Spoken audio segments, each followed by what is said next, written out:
இன்றைய நற்செய்தி புனித மத்தேயு எழுதிய நற்செய்தியிலிருந்து வாசகம். அதிகாரம் 12, இறை வார்த்தைகள் 14 முதல் 21 முடிய. பரிசேயரோ வெளியேறி இயேசுவை எப்படி ஒழிக்கலாம் என அவருக்கு எதிராக சூழ்ச்சி செய்தனர். இயேசு அதை அறிந்து அங்கிருந்து புறப்பட்டு சென்றார். பலர் அவருக்கு பின் சென்றனர். அவர்கள் எல்லாரையும் அவர் குணமாக்கினார்.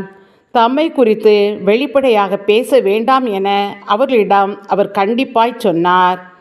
இறைவாக்கினராகிய எசையா உரைத்த பின்வரும் வாக்குகள் இவ்வாறு நிறைவேறின. இதோ என் ஊழியர், இவர் நான் தேர்ந்து கொண்டவர், இவரே என் அன்பர், இவரால் என் நெஞ்சம் பூரிப்படைகிறது, இவருள் என் ஆவி தங்கும்படி செய்தேன். இவர் மக்கள் இனங்களுக்கு நீதியை அறிவிப்பார். இவர் சண்டை சச்சரவு செய்ய மாட்டார், கூக்குரல் இட மாட்டார், தம் குரலை தெருவில் எழுப்பவும் மாட்டார். நீதியை வெற்றி பெற செய்யும் வரை நெறிந்த நாணலை முறியார், புகையும் திரியை அணையார்.